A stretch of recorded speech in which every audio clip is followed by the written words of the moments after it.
মাঝে মাঝে সকালে ঘুম থেকে উঠলে তেমন কিছু করতে ইচ্ছে করে না, আর যখন শরীরটা খুব বেশি একটা খারাপ থাকে তখন তো কথাই নেই। তো যত শরীর খারাপ থাকুক না কেন, আমাদের মেয়েদের কিন্তু বসে থাকলে চলে না, সংসারের কাজগুলো করতে হয়। আসসালামু আলাইকুম, কেমন আছেন সবাই? আলহামদুলিল্লাহ, আমরা সবাই ভালো আছি। অসুস্থ হলে বোঝা যায় সুস্থতা যে আল্লাহ তাআলা দেওয়া কত বড় একটা নিয়ামত। তো এদিকে টেবিলের কভারটা অনেক দিন হয়েছে ময়লা হয়েছে, তো বিছাবো বিছাবো করার বিছানাও হচ্ছে না, আর শরীরটাও খুব বেশি একটা ভালো যাচ্ছে না কয়েকদিন যাবৎ। তারপরও টুকিটাকি কাজ তো সংসারে করতেই হয়, আর আমাদের যাদের মধ্যবিত্তদের কোনো হেল্পিং হ্যান্ড থাকে না তাদের তো কোনো কথাই নেই। একদিন বসে থাকলে মনে হয় যে কত কাজ জমে গেছে। তো অল্প অল্প করে সংসারের কাজগুলো করে নিচ্ছি। এছাড়া রান্নাবান্না তো একটা কমন ব্যাপার, সেটা তো থাকছেই। তো টেবিল কাভারটা আমি ওয়াশ করে নিয়েছি, এখন ঘরটা একটু গুছিয়ে নিচ্ছি। আর ঘর তো গুছাতেই হয় প্রতিদিন, যেহেতু বাচ্চাদের ঘর ময়লা হয় সেই সাথে গুছাতে হচ্ছে। একটু পরে এলোমেলো হয়ে যাচ্ছে, যদিও একটু পরে এলোমেলো হলে সেটা আর গোছানো হচ্ছে সম্ভব হচ্ছে না। যাই হোক, তো যতটুকু পারছি আমি করছি। তো বিকালের মাঝে মাঝে দেখা যায় যে বিকালের নাস্তা আয়োজনটা আমি দুপুরে সেরে ফেলি। আজকে আমি পাস্তা রান্না করব।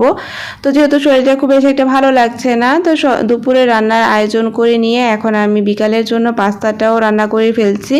এতে করে বিকালে আমার চাপটা কম হবে। আর আমরা মায়েরা যতই অসুস্থ থাকি না কেন, বাচ্চাদের জন্য কিন্তু একটা টেনশন থাকে বিকালের নাস্তার, যে ওরা বিকালে কি খাবে। তো দেখি আমি একটা ডিম ভেঙে নিচ্ছি, এটা আগে হালকা ভেজে নিব।